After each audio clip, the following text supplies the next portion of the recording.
DElEd online class में आप सभी विद्यार्थियों का स्वागत है। इस वीडियो में क्लास 10 साइंस जीव विज्ञान से लेकर आ रहे हैं क्या, आनुवंशिकता, जिसे हम बोलते हैं क्या, हॉर्डिटी बोलते हैं। क्या बोलते हैं? हॉर्डिटी। मेंडल ने 8 वर्षों तक प्रयोग करने के बाद अपने प्रयोग और निष्कर्षों के आधार पर 3 नियमों का प्रतिपादन किया, जिसे हम बोलते हैं क्या, मेंडल के नियम के नाम से जानते हैं। तो मेंडल का पहला नियम क्या है, ध्यान देना है। तो मेंडल के 3 नियम है। पहला नियम है लॉ ऑफ डोमिनेंस, जिसे हम बोलते हैं प्रभाविता का नियम। दूसरा जो नियम है इनका, उसे हम बोलते हैं प्योरिटी ऑफ गैमेट या लॉ ऑफ सेग्रीगेशन, जिसे हम बोलते हैं युग्मकों की शुद्धता का नियम या पृथक्करण का नियम। जो तीसरा नियम इनका है उसे हम बोलते हैं स्वतंत्र अभिवन का नियम। तो मेंडल का जो पहला नियम है वो क्या है, ध्यान देना है। पहला नियम है प्रभाविता का नियम। प्रभाविता का नियम।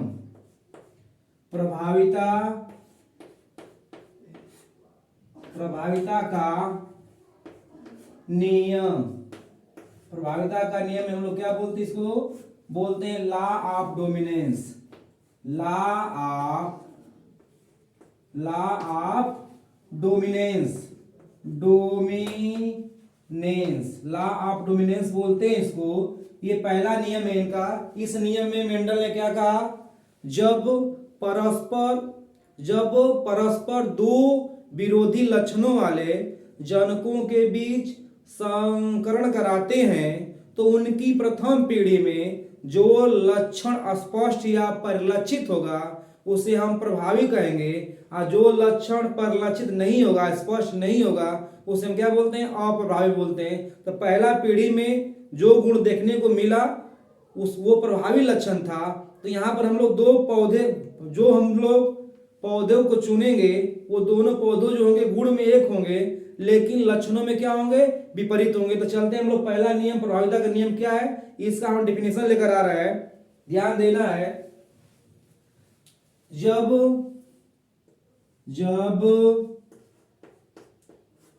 परस्पर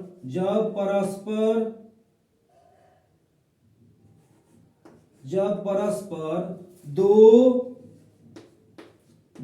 विरोधी को क्या बोलते हैं, तुलनात्मक भी बोलते हैं, या विपर्यायी या वैकल्पिक, कई नाम से जानते हैं इसको। तो पहला नियम में क्या बोला गया, जब परस्पर दो विरोधी लक्षणों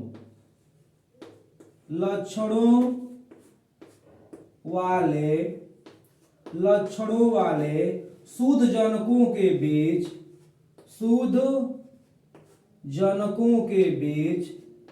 शुद्ध जनकों के बीच संकरण कराया जाता है। संकरण जनकों के बीच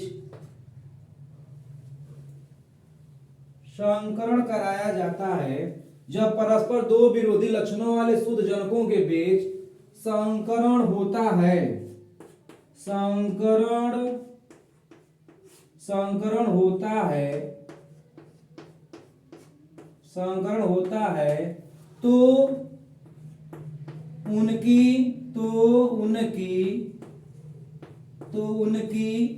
संतानों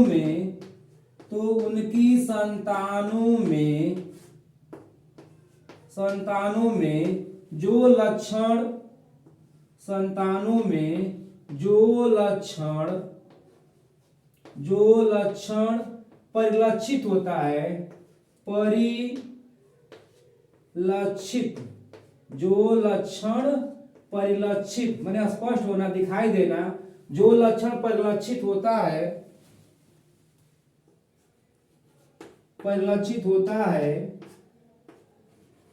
उसे प्रभावी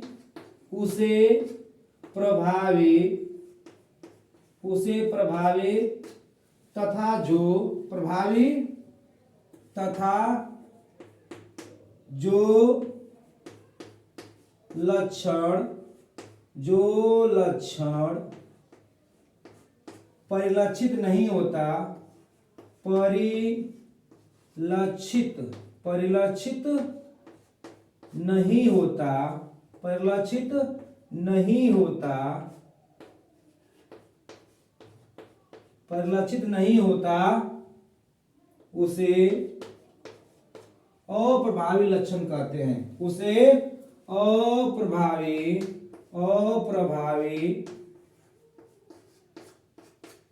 उसे अप्रभावी कहते हैं। तो ये मेंडल का पहला नियम है। मेंडल ने पहले नियम में क्या कहा, ध्यान देना है, थ्योरी बिल्कुल स्पष्ट है। थ्योरी, जब परस्पर दो विरोधी लक्षणों वाले शुद्ध जनकों के बीच संकरण होता है तो उनकी संतानों में जो लक्षण परिलक्षित होगी उसे प्रभावी, तथा जो लक्षण परिलक्षित नहीं होगा, प्रकट नहीं होगा, देखने को नहीं मिलेगा, स्पष्ट नहीं होगा, उसे हम क्या कहेंगे, अप्रभावी कहते हैं। अब यहाँ पर मेंडल ने अपने एग्जाम्पल के लिए एक संकरण कराया, यानी पौधों के एक गुणों का एक बार में अध्ययन किया, तो उसे हम क्या कहते हैं, एक संकरण के नाम से जानते हैं। तो मेंडल ने अपने पहले नियम को स्पष्ट करने के लिए दो पौधों को चुना, ध्यान देना है, दो पौधे चुना। एक पौधा कैसा था, शुद्ध लंबा पौधा था। कैसा था, शुद्ध लंबा पौधा। ये पौधा कैसा है, शुद्ध लंबा पौधा, शुद्ध लंबा पौधा। दूसरा जो पौधा चुना वो कैसा था, शुद्ध नाटा था। कैसा था, शुद्ध बौना।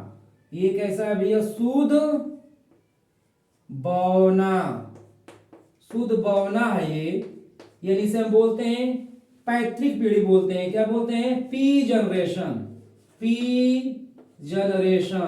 मैंने पैतृक पीढ़ी बोलते हैं इसको, पेरेंटल पी जनरेशन, ये पैतृक पीढ़ी जो होता है। अब यहाँ पर हम लोग को ध्यान देना है, ये दोनों पौधे, जो दो पौधे चुने मेंडल ने, वह दोनों पौधे कैसे थे, लक्षण एक है लेकिन उनका गुण क्या है, विपरीत है। ध्यान देना है, यहाँ पर जो है लंबाई का गुण है ये, और ये बौना का गुण है। तो गुण क्या यहाँ पर है, समान है, लेकिन लक्षण क्या है इनका, विपरीत है। तो यहाँ पर हम लोग क्या करेंगे, चूंकि इनमें हम लोग को युग्मक बनाना है। क्या बनाना है, युग्मक।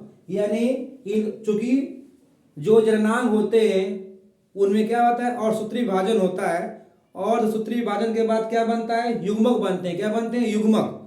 तो यहाँ पर जो है एक पौधे को मान लेंगे नर और एक को मान लेंगे क्या, मादा, यानी मेल और फीमेल। तो यहाँ पर कौन सी घटना घटेगा, और सूत्री विभाजन घटना घटेगी, और तो सूत्री विभाजन की घटना घटेगी, क्या बनेंगे, गैमीट बनेंगे, जिसे हम बोलते हैं युग्मक। तो यहाँ पर हम लोग युग्मक बनाएंगे, तो यहाँ पर बनेगा कैपिटल टी, और यहाँ पर भी क्या बनेगा, कैपिटल टी। इसे हम बोलते हैं क्या, युग्मक बोलते हैं। क्या बनते हैं, युग्मक बन रहे हैं, इसे हम बोलते हैं गैमीट बोलते हैं। तो यहाँ पर भी क्या बनेगा, यहाँ पर भी जो बनेगा, दो बनेंगे युग्मक, स्मॉल टी और स्मॉल टी। ध्यान देना है, इसे हम बोलते हैं क्या, युग्मक जनन बोलते हैं, जिसे हम बोलते हैं गैमेटोजेनेसिस, गैमीटोजेनेसिस, जिसे हम बोलते हैं हिंदी में क्या बोलते हैं, युग्मक जनन। युग्मक क्या बोलते हैं, युग्मक जनन बोलते हैं, गैमेटोजेनेसिस बोलते हैं। इसमें क्या होता है, और सूत्री विभाजन होता है, जिसे हम बोलते हैं मियोसिस। क्या बोलते हैं, मियोसिस। तो यहाँ पर और सूत्री विभाजन होगा, जब कहाँ पे होगा, जननांगों में, और बनेंगे युग्मक। तो यहाँ पर अब क्या हम लोग कराना है, क्रॉस कराना है। ध्यान देना है, क्रॉस कराएंगे। तो यहाँ पर हम लोग क्रॉस कराएंगे कैपिटल टी का स्मॉल टी के साथ संकरण कराएंगे, तो बनेगा कैपिटल टी स्मॉल टी। ध्यान देना है, ये फर्स्ट जनरेशन आ रहा है। फिर इसका हम लोग क्रॉस कराएंगे इसके साथ, तो ये भी क्या बनेगा, कैपिटल टी स्मॉल टी। इसका हम लोग क्रॉस कराएंगे इससे, तो बनेगा कैपिटल टी स्मॉल टी, और इसका क्रॉस करा देंगे इससे, तो क्या बनेगा, कैपिटल टी और स्मॉल टी। यानी ये जो है हमारा क्या है, प्रथम पीढ़ी, इसे हम बोलते हैं F1 जनरेशन, इसे बोलते हैं हम लोग प्रथम पीढ़ी बोलते हैं। तो प्रथम पीढ़ी में हम लोग देख रहे हैं क्या, कि जितने भी पौधे आएंगे प्रथम पीढ़ी में, वो सभी कैसे होंगे, संकर लंबे पौधे होंगे। संकर लंबे पौधे, संकर यहाँ पर नाम हम लोग इसलिए देते हैं क्योंकि यहाँ पर जो होते हैं जीन जो होते हैं, यानी संतान के निर्माण में अगर जीन जो होते हैं दो अलग अलग जीवधारियों से अगर आता है तो ऐसे संतान को हम क्या बोलते हैं, संकर प्रजाति बोलते हैं। क्या बोलते हैं, संकर। तो प्रथम पीढ़ी में जितने भी पौधे हो रहे हैं वो सब क्या है, आल क्या है, मतलब सभी पौधे कैसे हैं, संकर हैं। क्या है, शंकर। सभी पौधे कैसे निकले हैं, शंकर लंबे पौधे, शंकर लंबे पौधे। यानी यहां पर हम लोग देखते हैं क्या, यहां पर हम लोग देखते हैं कि जो बौने गुण वाला जीन था वह उसके गुणों के अभिव्यंजना प्रथम पीढ़ी में नहीं होता है, सिर्फ लंबे गुण वाले जीनों का ही लक्षण जो है परिलक्षित होता है। ये सब संकर प्रजाति है। ये मेंडल का ये क्या रहा, पहला नियम रहा, प्रभाविता का नियम। इस चेक को हम चाहें तो हम ऐसे भी बना सकते हैं। यहां पर हम लोग लेंगे चेक बनाने का एक और विकल्प है, हमको ऐसे भी हम चेक बना सकते हैं।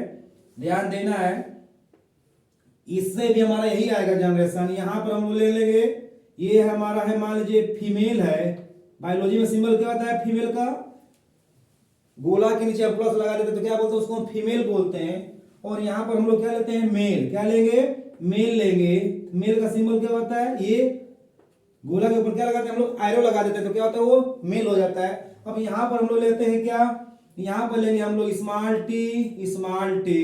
यहाँ पर लेंगे हम लोग क्या, कैपिटल टी, कैपिटल टी। हम लोग क्रॉस कराएंगे तो यहाँ पर क्रॉस कराएंगे तो कैपिटल टी स्मॉल टी, इसका क्रॉस कराएंगे इससे तो कैपिटल टी स्मॉल टी, इसका क्रॉस कराएंगे इससे तो कैपिटल टी स्मॉल टी, और इसका क्रॉस कराएंगे इससे तो क्या होगा, कैपिटल टी स्मॉल टी। यानी प्रथम पीढ़ी में चाहे मेंडल का चेक हम इस नियम से बनाएं, चाहे पुनेट की चौकीने विधि से बनाएं, दोनों क्या है, समान ही होता है। तो यानी हम लोग प्रथम पीढ़ी में क्या देख रहे हैं कि सभी पौधे जो होते हैं संकर लंबे प्राप्त होते हैं। कैसे प्राप्त होते हैं, संकर लंबे प्राप्त होते हैं। तो ये ध्यान रहा, ये मेंडल का क्या है, पहला नियम है।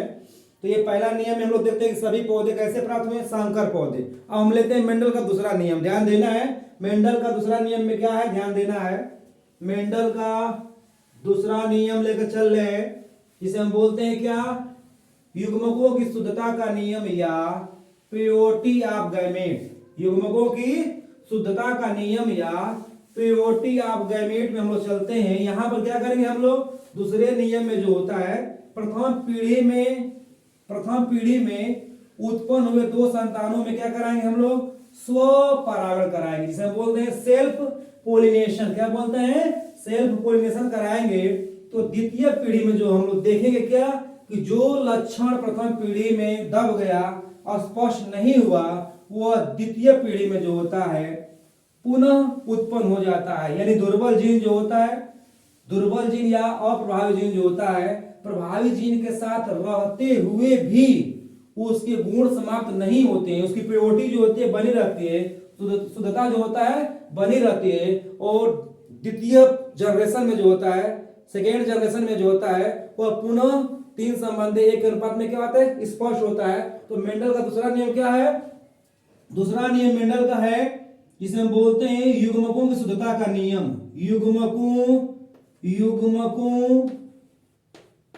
युग्मकों की शुद्धता का नियम, युग्मकों की शुद्धता, युग्मकों की शुद्धता या युग्मकों की शुद्धता या पृथक्करण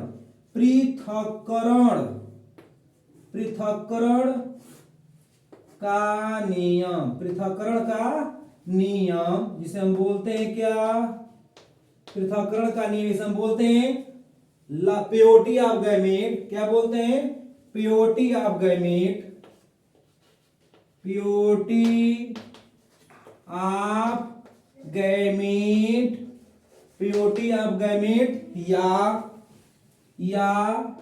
लॉ ऑफ सेग्रीगेशन।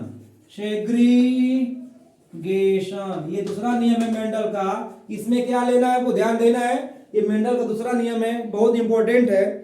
तो दूसरा नियम में हम क्या बोले, ध्यान दीजिएगा, किसी संकर में किसी संकर में वैकल्पिक स्वरूपों का, किसी संकर में उपस्थित वैकल्पिक स्वरूपों का अगली पीढ़ी में 3 संबंधी 1 के अनुपात में क्या होता है? पृथक्करण होता है। क्या होता है? पृथक्करण होता है। तो चलते हैं सेकेंड लॉ में, मेंडल्स लॉ का सेकेंड लॉ ध्यान देना है। यहां पर लेते हैं नियम में हम लोग किसी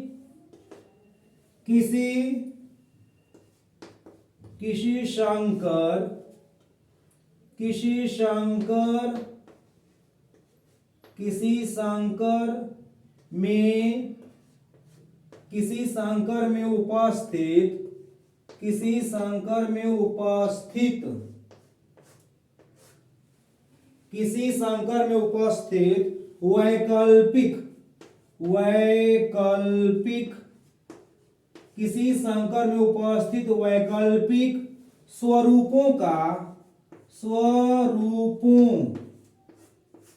वैकल्पिक स्वरूपों का अगली पीढ़ी में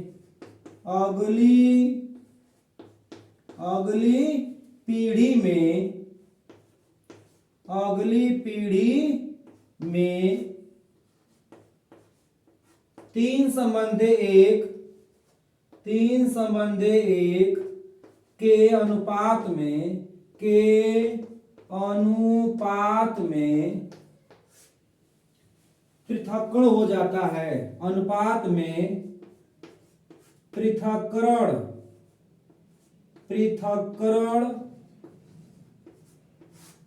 हो जाता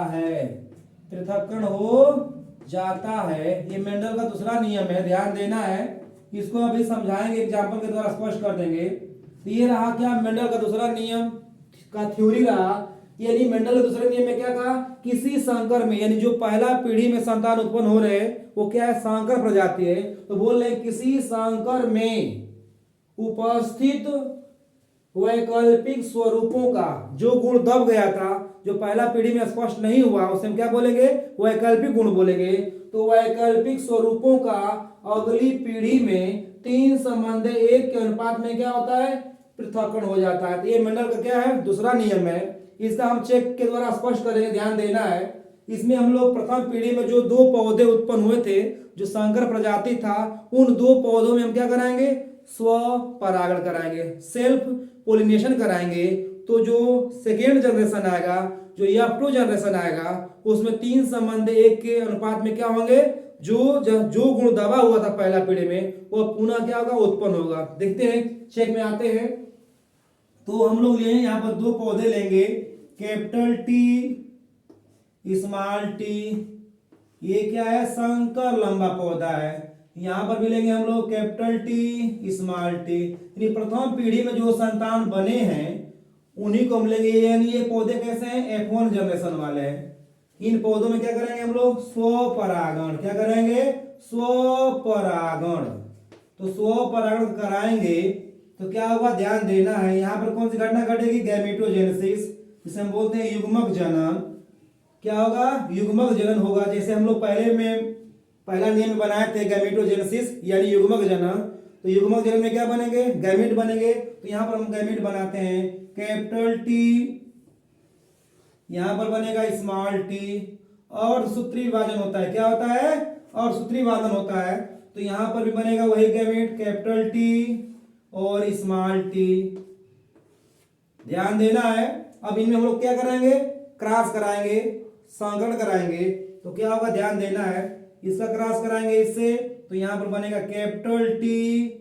यानी ये पौधा कैसा हुआ? शुद्ध लंबा पौधा बना। इसका क्रॉस कराएंगे हम लोग इससे, तो ये पौधा कैसा बना? Capital T small t। ये संकर लंबा पौधा बना। इसका क्रॉस कराएंगे इससे, तो ये पौधा बना कैसा? Capital T small t। ये भी कैसा हुआ? संकर लंबा पौधा। एक ही गुण के दोनों जीन क्या है? विपरीत रहे, तो इसे संकर बोलेंगे। और इसका क्रॉस कराएंगे इससे, तो क्या बनेगा हमारा? Capital T small t, capital T small t। यानी ये जो जनरेशन आ रहा है इसे हम बोलते हैं द्वितीय पीढ़ी। क्या बोलते हैं? F2 जनरेशन बोलते हैं, द्वितीय पीढ़ी बोलते हैं। तो द्वितीय पीढ़ी में मेंडल का चेक ऐसे भी बना सकते हैं और या हम लोग ऐसे भी बना सकते हैं। ध्यान देना है, जो आपको लायक होगा उस है ना एग्जाम के लिए वो विधि का आप लोग अच्छे से अध्ययन करके चेक बनाना सीख जाइएगा। ध्यान देना है, यहाँ पर लेते हैं हम लोग, ध्यान देना है, यहाँ पर लेते हैं हम लोग क्या फीमेल, यहाँ पर क्या लेंगे हम लोग मेल। ध्यान देना है, यहाँ पर हम लोग लेते हैं capital T small T, capital T small T. Cross कराएंगे तो कैपिटल टी, इसका क्रॉस कराएंगे इससे तो कैपिटल टी स्मॉल टी, इसका क्रॉस कराएंगे इससे तो कैपिटल टी स्मॉल टी, इसका क्रॉस कराएंगे तो क्या के स्मॉल टी। यानी द्वितीय पीढ़ी में ध्यान देना है, द्वितीय पीढ़ी में यहाँ बच्चे गलत हो गए, ध्यान देना है। इसका क्रॉस कराएंगे इससे तो क्या होगा स्मॉल टी होगा, स्मॉल टी होगा। तो यहां पर हम देखते हैं क्या, हम लोग देख रहे हैं कि द्वितीय जनरेशन में जो होता है, जो चूंकि यहाँ पर पौधे जो उत्पन्न हो रहे हैं उसमें क्या है, एक पौधा जो शुद्ध लंबा है, दो जो है संकर लंबे हैं और एक क्या शुद्ध नाटा पौधा है, शुद्ध बौना पौधा है। तो यहाँ पर जो चलता है रेशियो निकलेगा, हमारा रेशियो चलता है जीनोटाइप और फिनोटाइप के रूप में। यानी गुणों के लिए जो जिम्मेदार जीन होते हैं उनके अध्ययन को हम क्या बोलते हैं, जीनोटाइप बोलते हैं या जीन स्वरूप बोलते हैं। लेकिन जो गुण दिखाई देता है हमारे आंखों से स्पष्ट होता है उसे हम क्या कहते हैं, फिनोटाइप कहते हैं। तो द्वितीय पीढ़ी में जो होगा हमारा जो रेशियो आएगा उसे हम बोलते हैं फिनोटाइप। पहले लिखते हैं हम लोग फिनोटाइप, क्योंकि मेंडल के नियम में पहले क्या दिया, तीन संबंध है, एक तो क्या है फिनोटाइप रेशियो है। तो फिनोटाइप रेशियो जो निकलेगा, फिनोटाइप 10 रूपी गुण, फिनोटाइप जो होगा वह 3 संबंधे 1 होगा। यानी 3 पौधे कैसे हैं, लंबे हैं, बस हम लंबे बोलेंगे, संकर को भी हम शामिल करेंगे लेकिन लंबे में, चूंकि हम देखेंगे तो पौधा 3 लंबे हैं तो हम क्या बोलेंगे भैया कि 3 पौधे लंबे हैं, लेकिन उसमें जीन क्या है हम नहीं बता सकते हैं। तो यहाँ पर दिखने वाले गुण को क्या बोलते हैं हम लोग, फिनोटाइप बोलते हैं। तो फिनोटाइप रेशियो कितना आया, 3 संबंधे 1 आया। लेकिन जीनोटाइप जो रेशियो होगा जिसे हम बोलते हैं जीन स्वरूप, जीनोटाइप, जीन प्रारूप, जीनोटाइप जो रेशियो निकलेगा वह क्या होगा, एक पौधा कैसा है, शुद्ध लंबा है तो 1 संबंधे, 2 पौधे कैसे हैं, संकर हैं तो 2 संबंधे, और फिर क्या होगा, एक पौधा कैसा है, शुद्ध बौना है, इसे हम बोलते हैं क्या 1। यानी द्वितीय पीढ़ी में जो होगा फिनोटाइप रेशियो जो होगा 3 संबंधे 1 होगा, जबकि जीनोटाइप रेशियो जो होगा 1 संबंधे 2 संबंधे 1 होगा। तो मेंडल का ये दूसरा नियम क्या हुआ, स्पष्ट हुआ। तो मेंडल के दूसरे नियम हमको स्पष्ट हो रहा है कि जो गुण पहले पीढ़ी में प्रभावी जीन की वजह से स्पष्ट नहीं हुआ था वो अगले जनरेशन में जो होता है प्रबल जीन के अस्तित्व से अलग होकर अपने गुणों की अभिव्यंजना कर सकता है। तो यह हमारा दूसरा नियम रहा मेंडल का। और तीसरे नियम को हम लेकर आएंगे अगले वीडियो में। आपको उम्मीद कर रहे हैं कि मेंडल का नियम बिल्कुल क्लियर, स्पष्ट और एग्जाम के लिए आप तैयार रखेंगे। धन्यवाद।